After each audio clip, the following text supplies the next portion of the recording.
پڑھیں بلند آواز سے اللہم صلی علی سیدنا سیدنا حبیبنا مولانا محمد بارک وسلم صلاۃ و سلام علیک یا رسول اللہ صلی اللہ علیہ وسلم۔ برادران اسلام، آج کی یہ محفل ایک شادی خانہ آبادی کے موقع پر رچائی اور بسائی گئی ہے۔ اللہ تبارک تعالیٰ اس محفل کے صدقے میں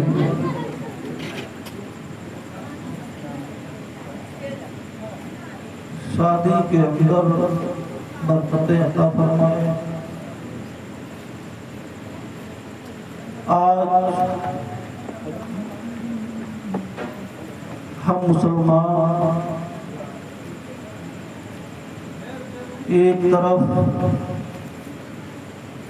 نبی سے محبت کا دعویٰ رکھتے ہیں، برادران اسلام، لیکن لگتا یہی ہے کہ حقیقت میں ہمارے دل کے اندر اپنے نبی کی محبت نہیں۔ آج جب محفل رسول رچائی اور بسائی جاتی ہے، ایسی محفلیں منعقد کی جاتی ہیں تو ایک رسم کے طور پر اس کو پورا کیا جاتا ہے۔ نہ سننے والے آتے ہیں، نہ منعقد کرنے والوں کا مقصد ہوتا ہے، بلکہ لوگ رسمی طور پر کر لیتے ہیں۔ برادران اسلام، یہ محفل کوئی معمولی محفل نہیں ہے، یہ حضور سرور کائنات صلی اللہ تعالیٰ علیہ وسلم کی محفل ہے، اور حدیث پاک میں آیا ہے کہ جہاں اللہ اور اس کے حبیب کا ذکر ضمیر ہوتا ہے وہاں پر رحمتوں کا نزول ہوتا ہے۔ یہ باعث نجات محفل ہے، لیکن آج اس محفل کو ہم مسلمان بہت حقیر اور کمتر سمجھتے ہیں، تبھی تو ایسی محفلوں میں حاضر نہیں ہوتے۔ کاش اتنا سوچ لیتے کہ نبی پاک صلی اللہ تعالیٰ علیہ وسلم اپنے گنہگار امتیوں کے لیے جب تک دنیا میں رہے پریشان رہے، آپ ساری راتیں اپنے سر کو اللہ کی بارگاہ میں رکھ کر کے صرف اپنے گنہگار امتیوں کی بخشش کی دعائیں کیا کرتے تھے۔ روایتوں میں آیا ہے کہ جب نبی اس دنیا میں تشریف لائے تو سب سے پہلے اپنے سر کو سجدے میں رکھا، اور سجدے کی جو تسبیح پڑھی وہ سبحان ربی الاعلیٰ نہیں تھا، بلکہ رب حبلی امتی امتی کی صدائیں بلند کی کہ اے مولا میرے گنہگار امتیوں کی مغفرت فرما۔ اور جب آپ اس دنیا سے تشریف لے گئے، جب آپ کو قبر انور میں رکھا گیا تو آپ کے لبھائے مبارک کھل رہے تھے۔ ایک صحابی رسول اپنے کان کو آپ کے ہونٹ کے قریب کیا تو اس میں صدائیں آ رہی تھی، رب حبلی امتی امتی۔ برادران اسلام، کہنے کا مقصد یہ ہے کہ وہ نبی جو ہمیں پیدائش کے وقت نہیں بھولا، دنیا سے جاتے ہوئے اپنے امتی کی بخشش کی دعائیں کرتا رہا، آج اس کا غلام اپنے نبی کو بھول جائے۔ جب اس نبی کی محفل کہیں رچائی جائے بسائی جائے تو اسی محفلوں سے وہ کتراتا ہوا نظر آئے، تھوڑی دیر کے لیے اسی پاک محفل میں وہ حاضر نہ ہو سکے اور ایک طرف محبت کا دعویٰ کرے، حقیقت میں وہ محبت نہیں کرتا ہے۔ اگر محبت ہوتی تو تھوڑی نیندیں قربان کر کے اس نبی کی محفل میں ضرور حاضر ہو جاتے تاکہ اپنے محبت کا دلیل پیش کرتے کہ حقیقت میں ہم اپنے نبی سے محبت رکھتے ہیں۔ پر یہ درود پاک اللہم صلی علی سیدنا شفیعنا حبیبنا مولانا محمد بارک وسلم صلاۃ و سلام علیک یا رسول اللہ صلی اللہ تعالی علیہ وسلم۔ برادران اسلام،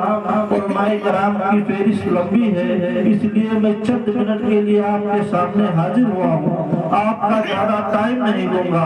بلکہ کچھ جو ہے باتیں آپ کے سامنے رکھ کر کے آپ کے سامنے سے رخصت ہو جاؤں گا۔ ایک مرتبہ پڑھیے اللہم صلی علی سیدنا شفیعنا حبیبنا مولانا محمد بارک وسلم صلاۃ و سلام علیک یا رسول اللہ صلی اللہ تعالی علیہ وسلم۔ برادران اسلام، آپ جانتے ہیں کہ یہ محفل ایک شادی کے موقع پر رچائی اور بسائی گئی ہے۔ کل ایک بچی کا نکاح ہے اور یہ نکاح میرے نبی کی سنت ہے۔ جو سب سے پہلا رشتہ قائم ہوا وہ میاں اور بیوی کا ہے۔ اس سے پہلے کوئی اور رشتہ پیدا ہی نہیں ہوا تھا،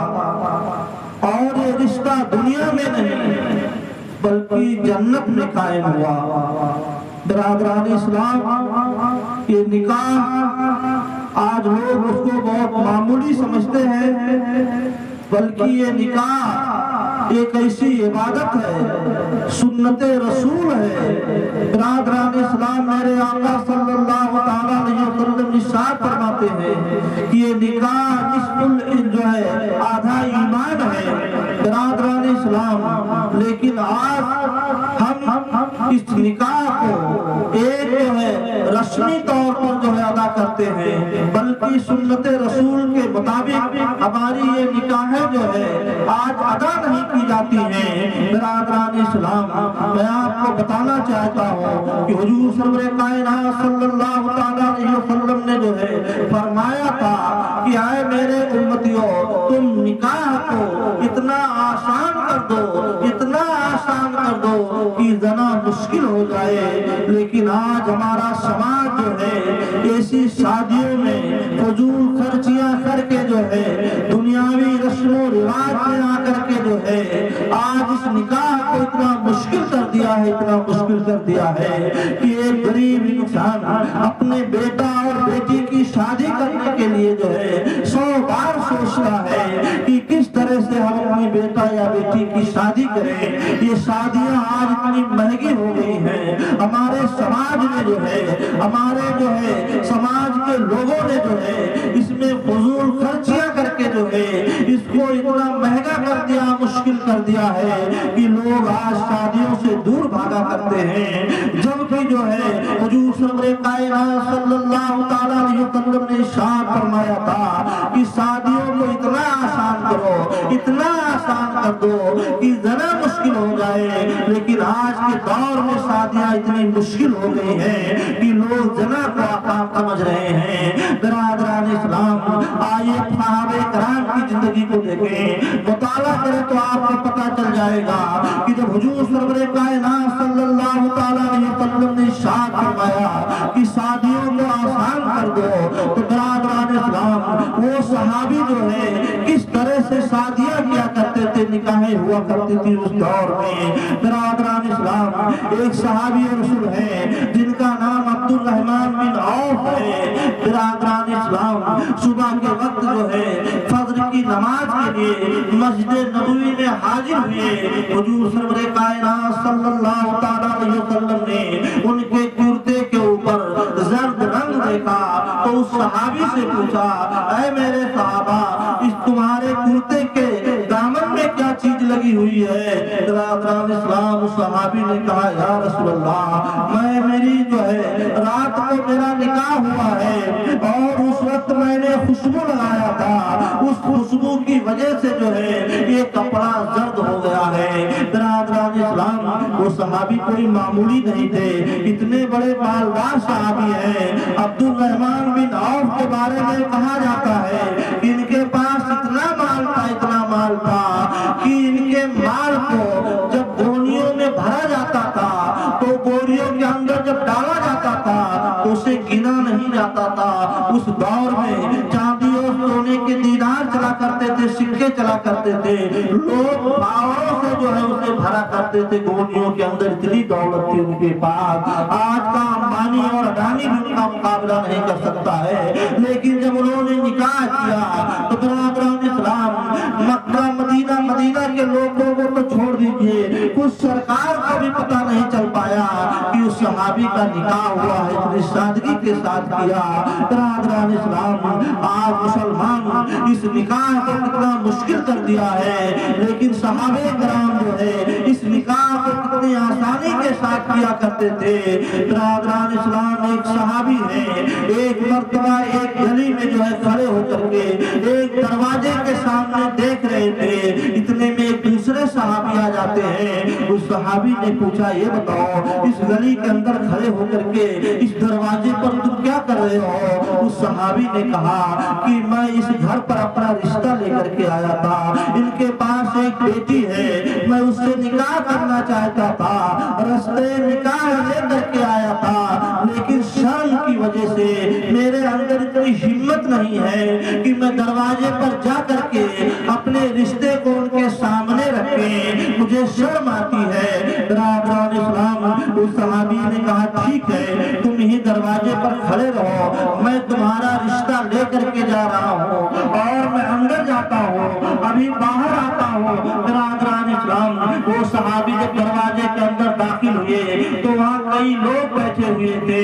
اتنے میں انہوں نے کہا کہ فلاں صحابی آپ کی بیٹی سے نکاح کرنا چاہتا ہے، رشتہ کرنا چاہتا ہے، وہ گلی میں دروازے کے سامنے کھڑا ہوا ہے، شرم کی وجہ سے وہ آپ کے گھر کے اندر نہیں آ پا رہا ہے، اس لیے میں اس کا رشتہ لے کر کے آپ کے پاس آیا ہوں۔ برادران اسلام اس لڑکی کے باپ نے کہا کہ ٹھیک ہے آپ رشتہ تو لے کر کے آئے ہیں، لیکن یہ رشتہ ہمیں منظور نہیں ہے، ہم اپنے بچی کا جو ہے نکاح اس کے ساتھ نہیں کر سکتے ہیں، اگر تم چاہو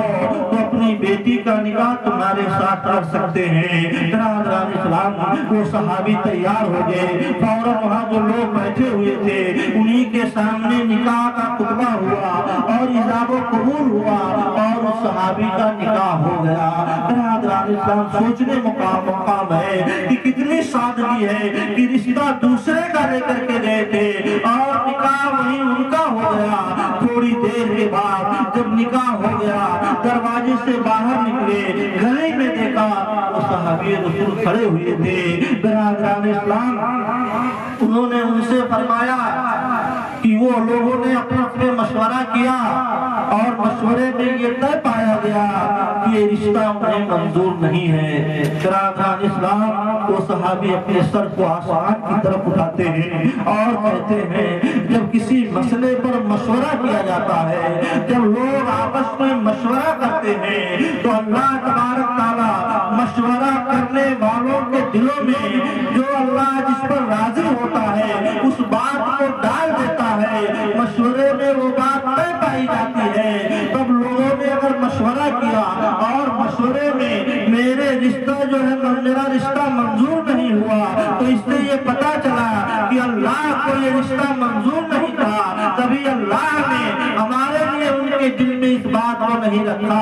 برادران اسلام وہ صحابی کہتے ہیں کہ جب یہ رشتہ اللہ کو نہیں منظور ہے تو ہرگز مجھے بھی یہ رشتہ منظور نہیں ہے، ہم بھی شادی نہیں کریں گے۔ آپ جانے لگے، تھوڑی دور ہی چلے تھے کہ ان صحابی نے بلایا اور بلا کر کے کہا دیکھو سنو، بات یہ ہے کہ رشتہ تو تمہارے ساتھ منظور نہیں ہوا، شادی تمہاری نہیں ہوئی، نکاح تمہارا نہیں ہوا، لیکن اس لڑکی کا نکاح میرے ساتھ ہو گیا ہے، میں نے اپنا نکاح اس کے ساتھ کر لیا ہے۔ مسلمانوں اگر آج کا دور ہوتا،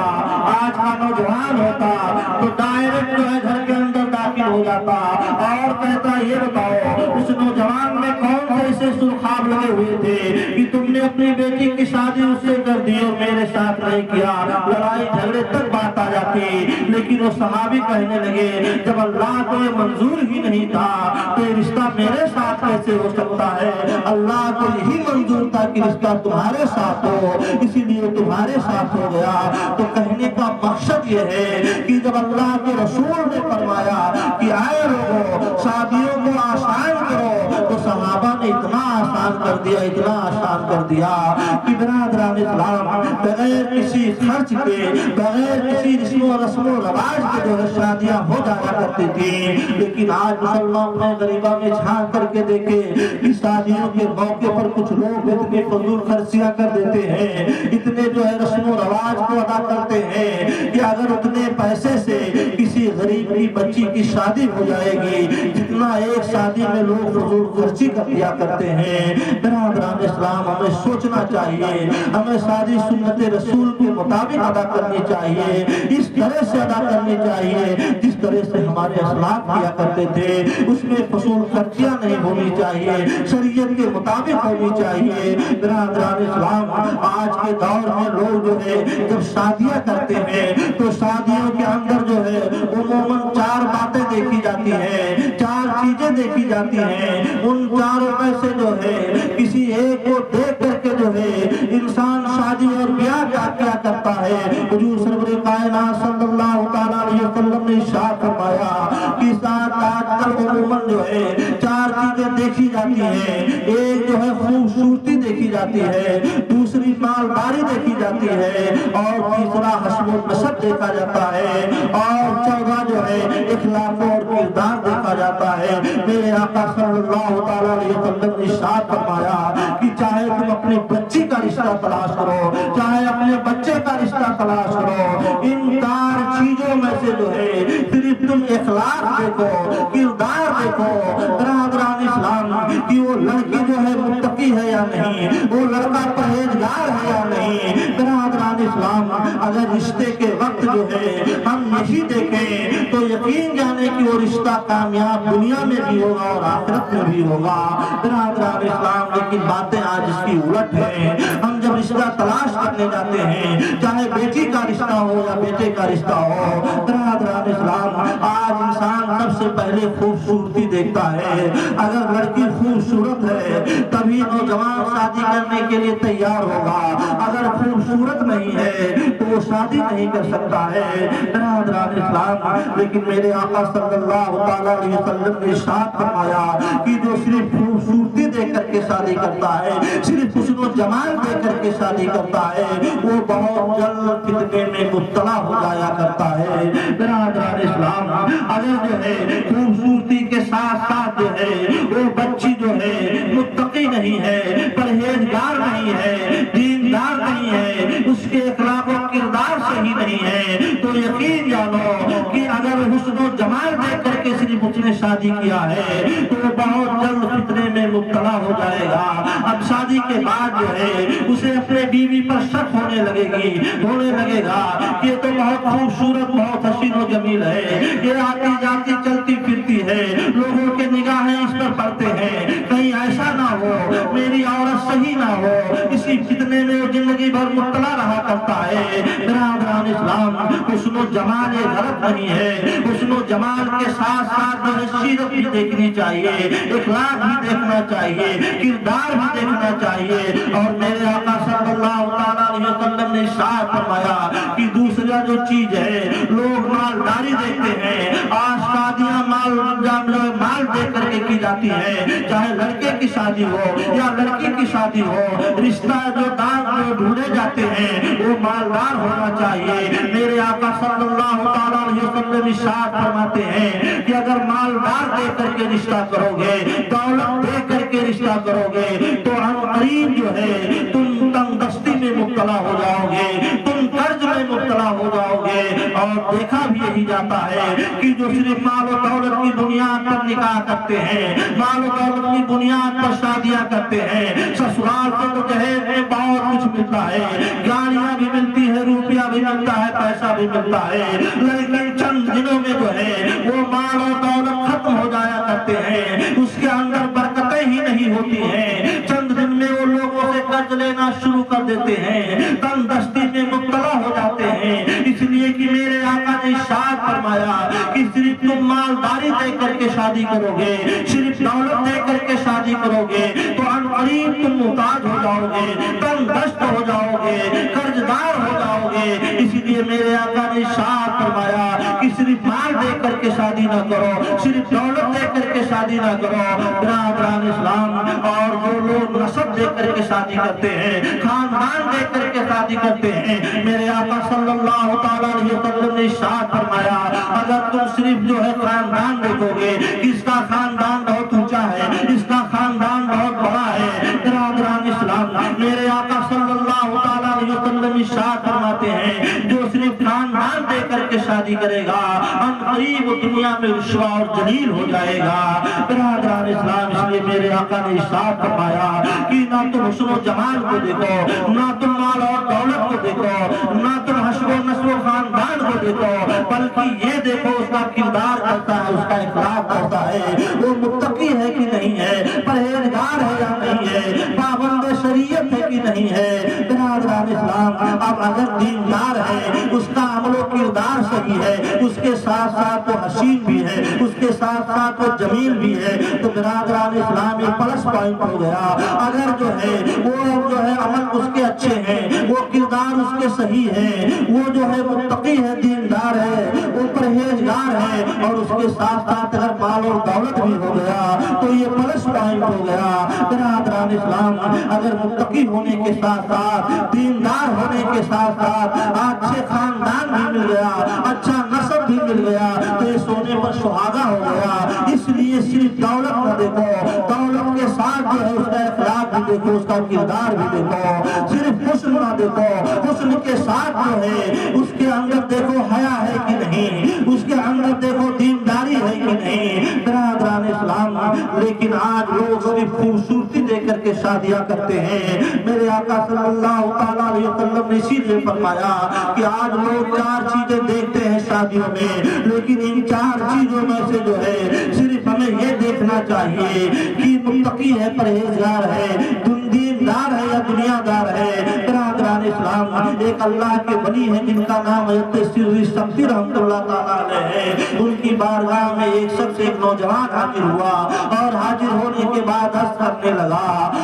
جو ہے اللہ کے بندے، میں آپ کی بچی سے جو ہے نکاح کرنا چاہتا ہوں۔ برادران اسلام، اس نے کہا کہ میں شریعت کے حساب سے میں آپ کی بچی کو کچھ نہیں کہا، صرف آپ سے رشتہ مانگنے کے لیے آیا ہوں، شریعت کے حساب سے اس سے نکاح کرنا چاہتا ہوں۔ حضرت سری شکتی نے فرمایا آخر کس وجہ سے تم میری بیٹی سے نکاح کرنا چاہتے ہو؟ اس وقت جو ہے اس نوجوان نے کہا آپ کی بیٹی بہت ہی حسین ہے، بہت ہی جمیل ہے، بہت خوبصورت ہے، اس خوبصورتی کی بنیاد پر میں آپ کی بیٹی سے نکاح کرنا چاہتا ہوں۔ برادران اسلام، آپ نے فرمایا جاؤ 1 مہینے کے بعد آنا، میں اپنے بیٹی کا نکاح تمہارے ساتھ کر دوں گا۔ برادران اسلام، ادھر حضرت سری سمتی رضی اللہ تعالیٰ عنہ اپنے بیٹی کو جلاب کی گولیاں دینا شروع کر دیے۔ ایک دن گولیاں کھلائی، 2 دن گولیاں کھلائی، یہاں تک کہ جو ہے بچی کو جلاب آنے لگا۔ 1 مہینہ تک جو اپنے بچی کو جلاب کی گولیاں کھلاتے رہے، اور بچی کو جلاب آتا رہا، اور پیخانے کو ایک جو ہے ہاڑی کے اندر جمع کرتے رہے۔ برادران اسلام، جب 1 مہینے کا عرصہ ہو گیا، 1 مہینے کے بعد وہ نوجوان آیا، حضرت سری سمتی نے فرمایا ہاں میں اپنی بیٹی کا نکاح تم سے کرنے کے لیے تیار ہوں، لیکن چل کر کے میری بیٹی کو دیکھ لو۔ برادران اسلام، 1 مہینہ جس کو جلاب آیا ہو اس کا کیا حالت ہوگا؟ چہرے خشک ہو گئے تھے، جھریاں لٹک گئی تھی، یہاں تک جسم اتنا کمزور ہو گیا تھا، لاغر ہو گیا تھا کہ وہ بچی بستر سے اٹھ بھی نہیں رہ پا رہی تھی، اس کے حسن و جمال سب ختم ہو چکے تھے۔ جیسے ہی حضرت سری سمتی نے جو ہے چادر کو ہٹایا، اس نوجوان کی نظر اس لڑکی پر پڑی۔ برادران اسلام، اس نے کہا میں اب شادی نہیں کر سکتا ہوں۔ برادران اسلام، حضرت سری سمتی نے فرمایا آخر کیوں نہیں شادی کرو گے؟ ابھی 1 مہینہ پہلے تم خود جو ہے نکاح کا رشتہ لے کر کے آئے تھے، شادی کرنا چاہتے تھے، آخر وجہ کیا ہوا؟ اس نے کہا میں آپ کی بیٹی سے اس لیے شادی کر رہا تھا کہ جب میں آیا تھا تو بہت حسین تھی، بہت جمیل تھی، بہت خوبصورت تھی، آج اس کی خوبصورتی ختم ہو چکی ہے، اس کے چہرے کا حسن ختم ہو چکا ہے، اس لیے میں اس سے نکاح نہیں کرنا چاہتا ہوں۔ حضرت سری شکتی نے فرمایا ہے نوجوان یہ بتا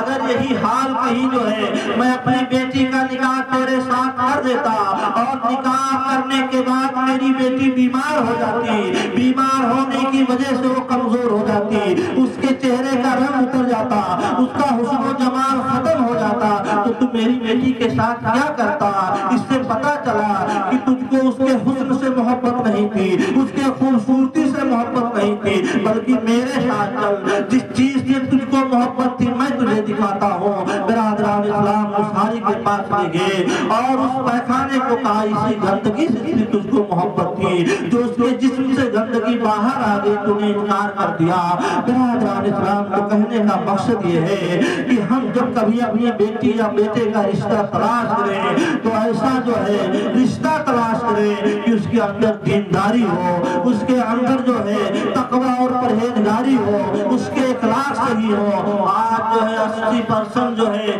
لڑکیاں اور لڑکیوں کی شادی اس بنیاد پر ختم ہو جاتی ہے کہ آج جب ہم رشتہ تلاش کرنے جاتے ہیں تو صرف رشتے میں ہم یہی دیکھتے ہیں کہ جو ہے یہ رشتہ مالداری کا رشتہ ہے کہ نہیں، اس کے پاس دولت ہے کہ نہیں۔ برادران اسلام 80% لڑکیوں کے جو ہے رشتے اس لیے خراب ہو جاتے ہیں کہ صرف ہم مالداری دیکھ کر کے، صرف دولت دیکھ کر کے اپنے بچوں کی شادی کر دیتے ہیں، اور دولت بھی وہ جو باپ کی کمائی ہے، بچے کی کمائی ہوئی دولت نہیں ہے۔ ہم یہ نہیں دیکھتے ہیں کہ یہ دولت کس نے کمایا ہے، جس نوجوان سے ہمیں رشتہ کرنا ہے اس نے کمایا ہے یا کہ اس کے باپ کا بنایا ہوا ہے۔ برادران اسلام آج یہ دیکھ رہے ہیں کہ اس کے باپ کے پاس فیکٹریاں ہیں، باپ کے پاس کمپنیاں ہیں، باپ کے پاس مال اور دولت ہے، باپ کی کمائی کو دیکھ کر کے جو ہے ہم اس کی اولاد سے رشتہ کر دیتے ہیں، اور حقیقت یہی ہوتا ہے 80% یہی دیکھا جاتا ہے کہ اگر باپ مالدار ہے، باپ جو ہے کروڑ پتی ہے، تو اس کا بیٹا ضرور جو ہے وہ شرابی ہوگا، وہ جواری ہوگا، وہ زانی ہوگا۔ آج 80% نوجوان دارو اور شراب کے نشے میں مست رہا کرتے ہیں۔ برادران اسلام لیکن ہم لڑکے کو نہیں دیکھتے ہیں، ہم اس کی سیرت کو نہیں دیکھتے ہیں، اس کے اخلاق و کردار کو نہیں دیکھتے ہیں، اس کی دولت کو دیکھتے ہیں اور اسی بنیاد پر شادی کر دیتے ہیں۔ جب بیٹی جو ہے اپنے گھر جاتی ہے اور شرابی جو ہے شوہر ملتا ہے، اس کی پوری زندگی خراب ہو جاتی ہے، یا تو طلاق لے کر کے وہ گھر آ جاتی ہے یا گھٹ گھٹ کر کے اپنی زندگی کاٹتی ہوئی نظر آتی ہے۔ وہ دولت کسی کام کی نہیں رہتی ہے، اس کی وہ جو ہے دولت کسی کام کی نہیں رہتی ہے۔ برادران اسلام آج ہمیں چاہیے کہ جب اپنے بچوں کی جو ہے رشتے کا تلاش کریں تو سب سے پہلے یہ دیکھیں کہیں وہ نوجوان شرابی تو نہیں ہے، کہیں وہ جواری تو نہیں ہے، کہیں وہ عیاش تو نہیں ہے۔ برادران اسلام آج شراب کی بنیاد پر ہزاروں رشتے ٹوٹ جایا کرتے ہیں، یا تو بچیاں جو ہے ان کے لیے وہ گھر جہنم بن جاتا ہے، گھٹ گھٹ کر کے اپنی زندگیاں گزارا کرتے ہیں، اور جو ہے آج نوجوانوں کی 80% شادیاں اس لیے جو ہے برباد ہوتی ہیں کہ وہ صرف خوبصورتی دیکھ کر کے شادی کرتے ہیں، لڑکی کے اندر یہ نہیں دیکھتے ہیں کہ وہ حیادار ہے یا نہیں، وہ جو ہے دیندار ہے یا نہیں، اس کے چال و چلن ٹھیک ہے یا نہیں، بس صرف ان کو خوبصورتی ہونی چاہیے، حسن و جمال کی پری ہونی چاہیے، اور اسی حسن و جمال کو دیکھ کر کے وہ شادیاں کر لیتے ہیں، اور شادی کے بعد جب وہ بچی گھر جاتی ہے اس کے چال و چلن ٹھیک نہیں ہوتے ہیں، وہ حیادار نہیں ہوتی ہے، بے حیا ہوتی ہے، وہ جب جو ہے گھومنا شروع کرتی ہے لوگ اس پر پابندیاں لگاتے ہیں، اسی کشمکش میں لڑائی جھگڑے ہو کر کے رشتے ختم ہو جایا کرتے ہیں۔ آج آپ کچہریوں کے اندر چلے جائیے، آپ کو سب سے زیادہ جو ہے مسلم نوجوان اور لڑکیاں اور لڑکے آپ کو ملیں گے جن کے مقدمے چل رہے ہیں، جو طلاق لینے کے لیے جو ہے پریشان نظر آ رہے ہیں۔ برادران اسلام آج واحد وجہ یہی ہے کہ ہم جو ہے اپنے نبی کے بتائے ہوئے طریقے کے مطابق رشتے داریاں نہیں ڈھونڈتے ہیں بلکہ اپنے حساب سے رشتے داری تلاش کرتے ہیں۔ برادران اسلام ہمیں ہونا یہ چاہیے کہ چاہے لڑکی یا لڑکے کا رشتہ جب ڈھونڈنے کے لیے جائیں تو سب سے پہلے یہی پوچھیں کہ وہ لڑکی جو ہے پابند ہے کہ نہیں شریعت کی، وہ جو ہے اسلام کے قوانین کو مانتی ہے یا نہیں، قرآن پڑھی ہے یا نہیں۔ لیکن آج جو ہے لوگ قرآن کہاں پوچھتے ہیں، آج تو پوچھتے ہیں بچی جو ہے انٹر بی اے کی ہے یا نہیں۔ برادران اسلام اس کے پاس کون سے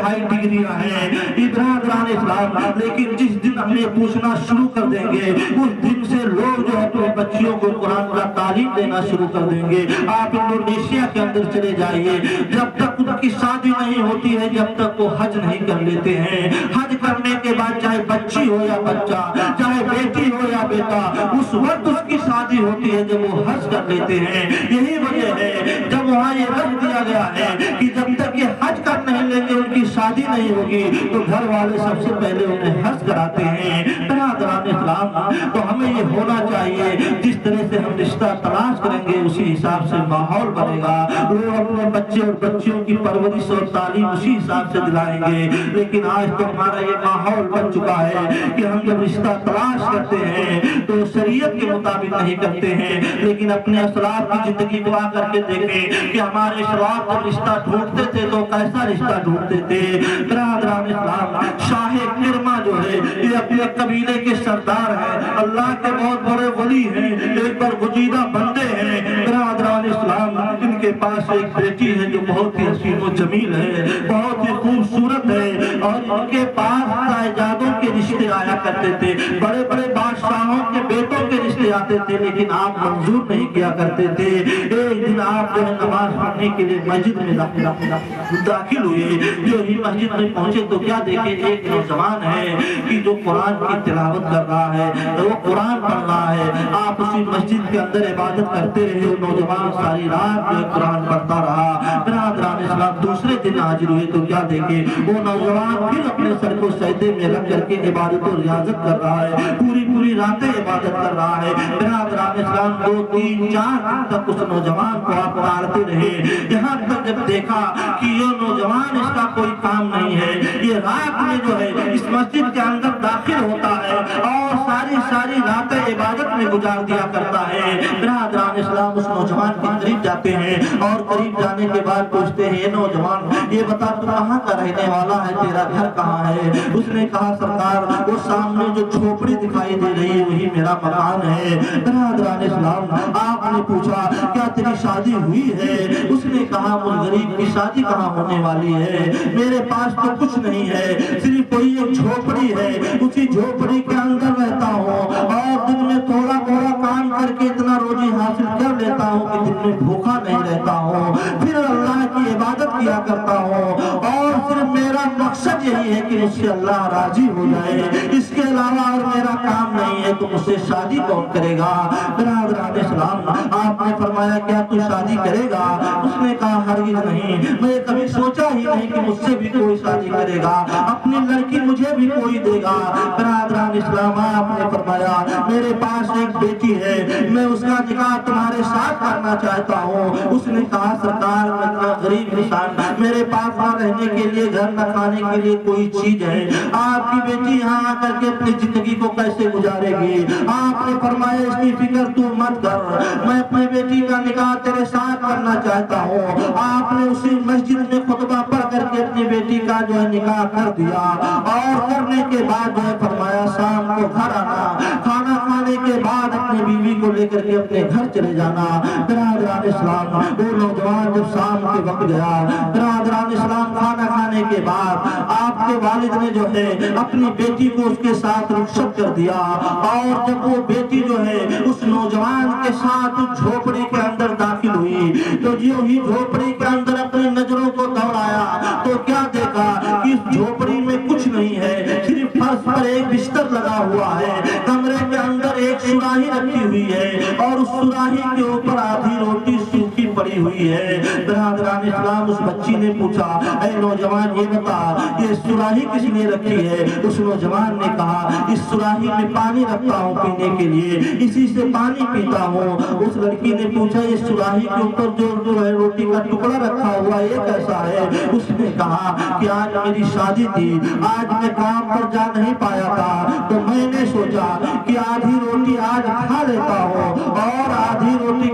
کے رکھ دیتا ہوں تاکہ جو ہے کل بھی بھوکا نہ رہوں۔ برادران اسلام، اس بیٹی نے، اس کی آنکھوں سے آنسو جاری ہو گئے۔ اس نے کہا میرے ابو نے فیصلہ ٹھیک نہیں کیا، وہ میرے ابو سمجھ نہیں پائے، رشتہ کر دیے۔ آنکھوں سے آنسو جاری ہوئے، بچی رونے لگی۔ جو ہی نوجوان دیکھا کہ میری بیوی کے آنکھوں سے آنسو جاری ہو گئے، اس نے کہا میں نے تمہارے ابو سے پہلے کہہ دیا تھا کہ تمہاری بیٹی میرے گھر رہ نہیں پائے گی، اس لیے کہ میں غریب ہوں، وہ میری جھوپڑی کے اندر اپنی زندگی گزار نہیں پائے گی۔ برادران اسلام، اس بیٹی نے کہا اے نوجوان، میں اس لیے نہیں رو رہی ہوں کہ تیرا مکان جھوپڑی کا ہے، مکان کے اندر کچھ ہے نہیں، میں اس لیے رو رہی ہوں کہ میرے ابو نے بتایا تھا کہ لڑکا بہت ہی دیندار ہے، بہت ہی متقی اور پرہیزگار ہے، بہت ہی جو ہے وہ اچھا نیک ہے، لیکن مجھے پتا چلا کہ تجھے اللہ پر توکل ہی نہیں ہے، اس لیے کہ اگر تجھے اللہ پر توکل ہوتا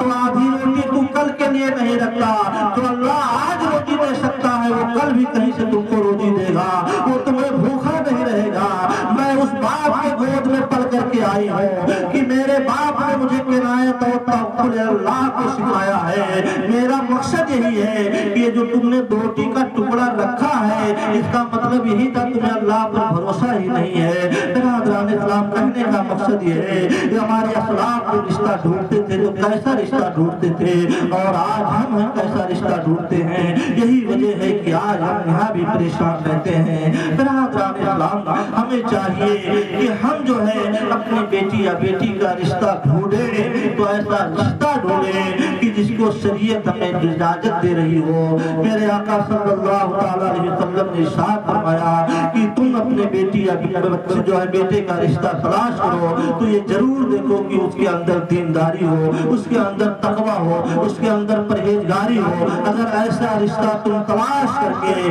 اپنے بیٹی یا بیٹے کا شادی کرو گے تو اس کی دنیا میں ہی جنت بن جائے گی۔ برادران اسلام، اس کی دنیا بھی کامیاب ہوگی اور آخرت بھی کامیاب ہوگا۔ ٹائم زیادہ ہو چکا ہے، اس لیے میں اپنی بات کسی پر ختم کرنا چاہتا ہوں، اور جو اللہ کی بارگاہ میں دعا ہے کہ اللہ تبارک تعالیٰ ہم تمامی مسلمان کے دلوں میں اپنے پیارے حبیب کی محبت عطا فرمائے اور ہمیں نیک کام کرنے کی توفیق و رفیق عطا فرمائے، اور جس مقصد کے تحت میلاد پاک رچائی اور بتائی گئی ہے اللہ تبارک تعالیٰ اس مقصد میں کامیابی عطا فرمائے۔ وآخر دعوانا الحمدللہ رب العالمین۔